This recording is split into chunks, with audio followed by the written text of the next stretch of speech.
നീല കോട്ടൺ സാരിയിലും മൂക്കിലെ നക്ഷത്രക്കല്ലിലും പല്ലവി സുന്ദരിയായിരിക്കുമെന്ന് ഡോക്ടർക്ക് തോന്നി. ഒരു നിമിഷം തൻ്റെ മകളെയാണ് അവർക്ക് ഓർമ്മ വന്നത്.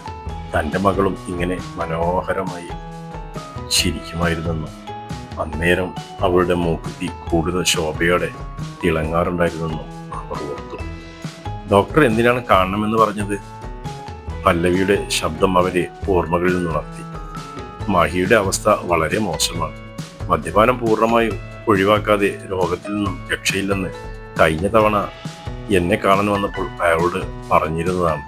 വീണ്ടും കുടിച്ചു കാണുമല്ലേ? അറിയില്ല ഡോക്ടർ. കഴിഞ്ഞ 2 മാസക്കാലമായി ഞാൻ മഹിയേട്ടന്റെ കൂടെയല്ല താമസിക്കുന്നത്. അദ്ദേഹവുമായി എനിക്കിപ്പോൾ യാതൊരു ബന്ധവുമില്ല ഡോക്ടർ. അദ്ദേഹത്തിന്റെ ഫോണിൽ നിന്ന് എന്നെ വിളിച്ചതുകൊണ്ട് ഇത്രയിടം വരെ വന്നെന്ന് മാത്രം. ഇനി ഞാൻ പൊക്കോട്ടെ. മെഡിക്കൽ കോളേജ് ആശുപത്രിയിൽ കഴിഞ്ഞ ദിവസം അഡ്മിറ്റാക്കിയ കരൾ രോഗിയുടെ ഭാര്യയായിട്ടാണ് ഡോക്ടറുടെ സംസാരം. പതിവിലും തിരക്കുള്ള ദിവസമായിരുന്നിട്ട് പോലും ആ സ്ത്രീയോട് അല്പസമയം സംസാരിക്കാതിരിക്കാൻ അവർക്ക് കഴിയുമായിരുന്നില്ല. രക്തം ഛർദ്ദിച്ച് അവശനായി ICUവിൽ മരണത്തോടടുത്ത് കിടക്കുന്നത് അവരുടെ ഭർത്താവാണ്. തീവ്ര പരിചരണത്തിലൂടെ മാത്രം അയാളെ ഇനി ജീവിതത്തിലേക്ക് കൊണ്ടുവരാൻ സാധിക്കും.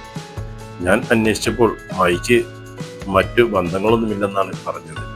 ഈ ഒരു ഘട്ടത്തിൽ നിങ്ങളെയല്ലാതെ വേറൊരാളെ മഹിയെ ഏൽപ്പിക്കാനാകില്ല.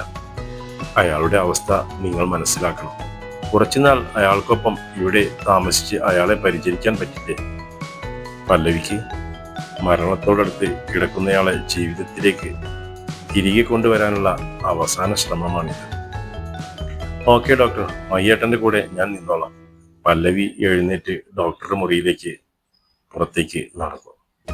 ഏറിയാൽ 25 വയസ്സ് മാത്രം പ്രായം തോന്നിക്കുന്ന ഒരു പെൺകുട്ടി തൻ്റെ ഭർത്താവാണ് ഒരു ചുമരിനപ്പുറം മരണത്തോടടുത്ത് കിടക്കുന്നറിഞ്ഞിട്ട് ഒരിറ്റ് കണ്ണീർ വരാതെ, വിഷമത്തിന്റെ കണിക പോലും മുഖത്ത് പ്രകടമാകാതെ അവളെങ്ങനെ ഇത്ര പരുക്കനായി സംസാരിക്കുന്നു?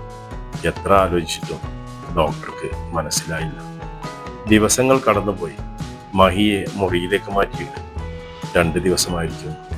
ഡോക്ടർ ചെക്കപ്പിനായി കടന്നു ചെല്ലുമ്പോൾ രക്തത്തിന്റെ രൂക്ഷഗന്ധമാണ് മുറിയിലെല്ലാം. ഭർത്താവ് രക്തം ഛർദ്ദിക്കുന്നത് തൻ്റെ കൈക്കുമ്പിളിൽ ഏറ്റുവാങ്ങുന്ന ആ പെണ്ണിനെ ഡോക്ടർ കൗതുകത്തോടെ നോക്കി. ദിവസങ്ങൾക്ക് മുൻപേ ഭർത്താവിനെ നോക്കാൻ പറ്റില്ലെന്നും പറഞ്ഞ് തൻ്റെ മുറിയിലിരുന്ന നിർവികാരിയായി സംസാരിച്ച പല്ലവി തന്നെയാണ് ഇത്.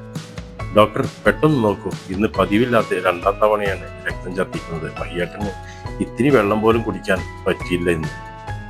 മരുന്നെല്ലാം കഴിക്കണില്ലേ മഹി? കുറച്ച് ദിവസം കൂടി നമുക്ക് നോക്കാം. ടെൻഷൻ ആവേണ്ടതില്ല. മദ്യപാനം കാരണം വന്ന കരൾ രോഗത്തിന്റെ ആരംഭത്തിലാണ് നമ്മൾ ചികിത്സ തുടങ്ങിയത്. കൃത്യമായി വിശ്രമവും ചികിത്സയും ലഭിച്ചാൽ താൻ രക്ഷപ്പെടുമോ?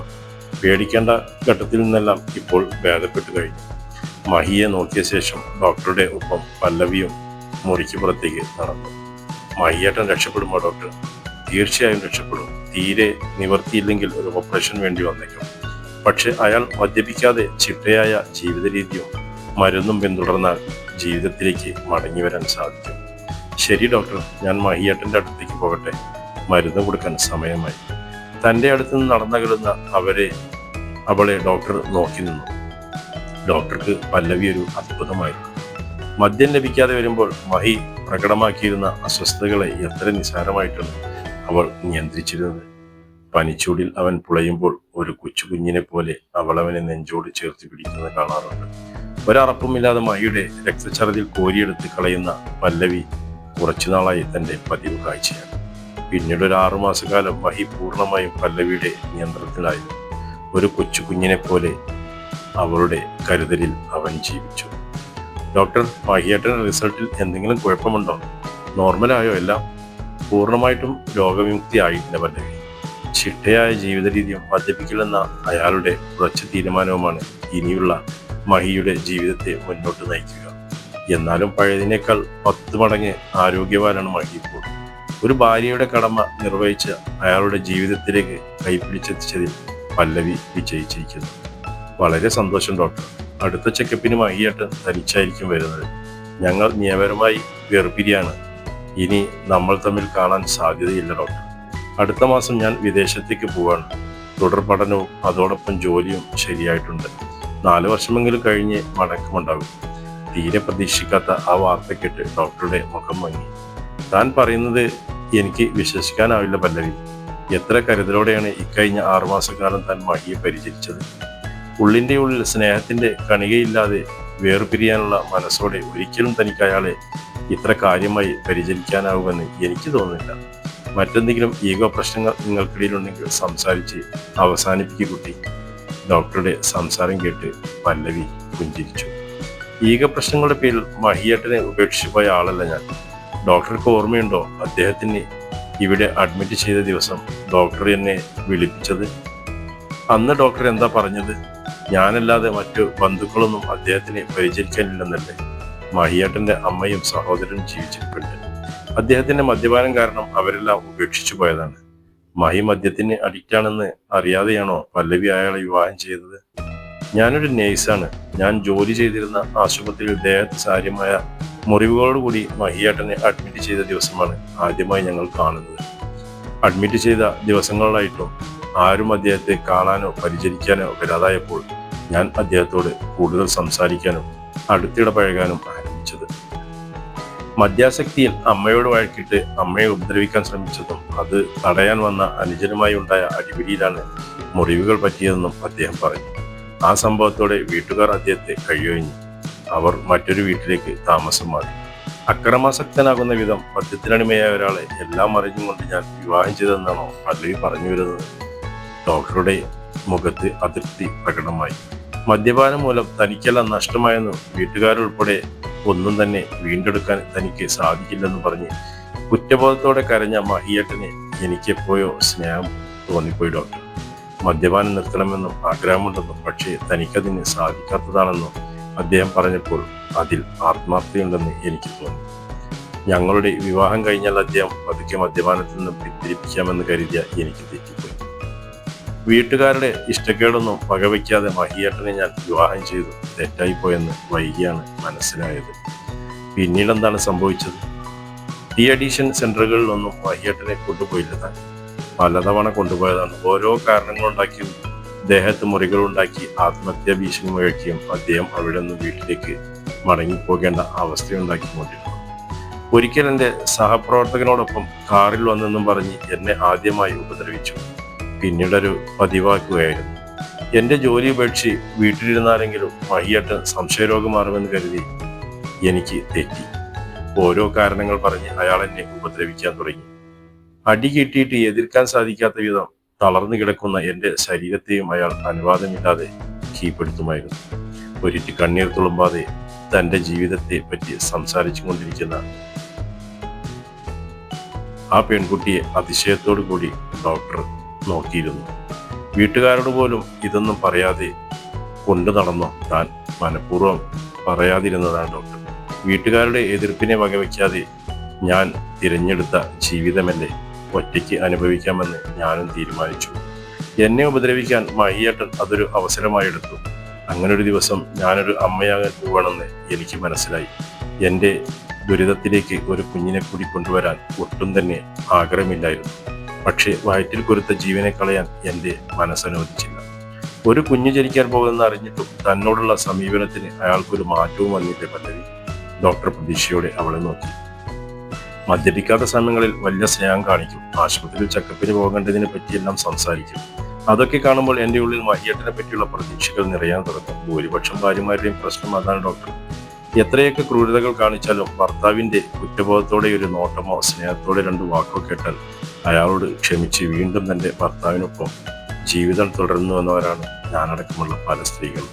എന്നിട്ടും നിങ്ങളുടെ കുഞ്ഞിനെന്ത് പറ്റി? ഒരു ദിവസം അച്ഛനോട് ഫോണിൽ സംസാരിച്ച് നിൽക്കുകയായിരുന്നു ഞാൻ. മഹിയേട്ടൻ അടുത്തേക്ക് വന്നത് ഞാനപ്പോൾ ശ്രദ്ധിച്ചില്ല. സംശയരോഗം ആ മനുഷ്യനെ അത്രമേൽ ഭ്രാന്തനാക്കിയത് ഞാൻ അറിഞ്ഞില്ല. ഡോക്ടർ നടുവിൽ ചവിട്ടിക്കൊണ്ട് നിലത്തേക്ക് വീണപ്പോൾ ഞാൻ എൻ്റെ വയറിനെ താങ്ങി പിടിച്ചിരുന്നു. കാരണം എൻ്റെ കുഞ്ഞിനെ നഷ്ടപ്പെടാൻ പാടില്ലെന്ന ആഗ്രഹം എന്നിൽ അത്രയ്ക്കുമുണ്ടായിരുന്നു.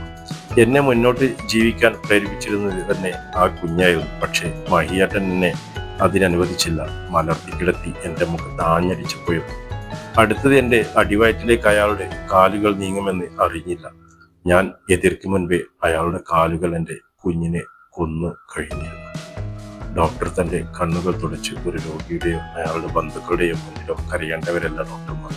പക്ഷേ എത്ര നിയന്ത്രിച്ചിട്ടും അവരുടെ കണ്ണുകൾ നിറഞ്ഞു. കാലിനടുക്കലൂടെ ചോര പടർന്നിറങ്ങുമ്പോൾ എൻ്റെ കുഞ്ഞിന്റെ കണ്ണീരും അതിൽ കലർന്നു കാണില്ലേ ഡോക്ടർ?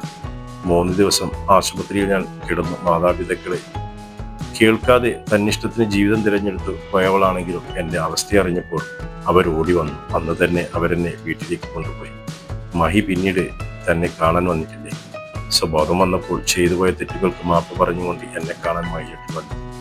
പക്ഷേ കാലൊടുക്കിലൂടെ ഒഴുകിപ്പോയ രക്തത്തിൽ ഞാൻ അനുഭവിച്ച എൻ്റെ കുഞ്ഞിന്റെ ചൂട് ഇപ്പോഴും മറക്കാൻ പറ്റിയിട്ടില്ല ഡോക്ടർ. പല്ലവിയുടെ കണ്ണുകൾ നിറഞ്ഞൊഴുകാൻ സമ്മതിക്കാതെ അവൾ പിടിച്ച് നിർത്തിയേക്കാണെന്ന് ഡോക്ടർ തോന്നി. ഇക്കാര്യങ്ങളെല്ലാം മുൻപേ അറിഞ്ഞിരുന്നെങ്കിൽ പല്ലവിയോട് ഒരിക്കലും മഹിയുടെ കൂടെ നിൽക്കാൻ ഞാൻ ആവശ്യപ്പെടില്ലായിരുന്നു. നിന്നോട് ഇത്രയധികം ദ്രോഹം ചെയ്ത ഒരാളെ മരണത്തിൽ നിന്നും രക്ഷിച്ചു കൊണ്ടുവരാൻ നീ എന്തിനാ മോളെ തയ്യാറായത്? മഹിയേട്ടൻ ലഹരിയുടെ ലോകത്തിൽ നിന്നും ജീവിതത്തിലെ യഥാർത്ഥങ്ങളിലേക്ക് വരണമെന്ന് എനിക്ക് തോന്നി. എങ്കിൽ മാത്രമേ സ്വന്തം കുഞ്ഞിനെ കൊന്നതിന്റെ കുറ്റബോധം പേറി അദ്ദേഹത്തിന് ഇനിയുള്ള ജീവിതം ജീവിച്ചു തീർക്കാനാകും. പിന്നെ ഞാനൊരു നേഴ്സല്ലേ, ഒരു രോഗിയെ പരിചരിക്കാൻ എനിക്കൊരു മടിയും ഉണ്ടാകില്ല ഡോക്ടർ.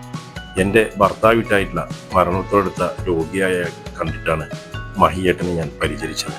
ഒരു നേഴ്സായ എന്നെ ഡോക്ടറെ ഏൽപ്പിച്ച ജോലി ഭംഗിയായി ചെയ്തു തീർക്കാൻ ശ്രമിച്ചിട്ടുണ്ട്. ഇപ്പോൾ എനിക്ക് മടങ്ങാനുള്ള സമയമായി. ഞാൻ ഇറങ്ങട്ടെ ഡോക്ടർ. ഡോക്ടർ എഴുന്നേറ്റ് വന്ന് പല്ലവിയുടെ കൈകളിൽ പിടിച്ചു. നിന്നോട് ഒരുപാട് സ്നേഹം തോന്നുന്നു മോളെ. പോയിട്ട് നീ ആഗ്രഹിച്ച പോലെയെല്ലാം കരിയർ എത്തിക്കും. എല്ലാ അനുഗ്രഹങ്ങളും ഉണ്ടാകട്ടെ. ഓൾ ദി ബെസ്റ്റ് പല്ലവി. പല്ലവി എടുത്തതായിരുന്നു മികച്ച തീരുമാനമെന്ന്. തന്നോട് എത്രയൊക്കെ ക്രൂരതകൾ ചെയ്താലും ജീവന് ഭീഷണിയായാലും ക്ഷമിച്ചും സഹിച്ചും ഭർത്താവിനൊപ്പം കഴിയേണ്ടതിൽ നിന്ന് എന്നാണ് താനടക്കമുള്ള സ്ത്രീകൾ മനസ്സിലാക്കുക. അർഹതയില്ലാത്തവരോട് ക്ഷമിക്കേണ്ടതില്ലെന്നും അവർക്ക് രണ്ടാമതും മൂന്നാമതും അവസരം കൊടുത്ത് തൻ്റെ ജീവിതം പരീക്ഷണ വസ്തു ആക്കേണ്ടതില്ലെന്നുമാണ് പല്ലവി പറയാതെ പറഞ്ഞു തന്നത്. തന്നോട് യാത്ര പറഞ്ഞുകൊണ്ട് വാതിൽ തുറന്ന് പുറത്തേക്ക് നടന്നു നീങ്ങുന്ന ആ പെൺകുട്ടിയെ പഴയതിനേക്കാൾ ഒരുപാട് സ്നേഹത്തോടെയും ബഹുമാനത്തോടെയും ഡോക്ടർ നോക്കി.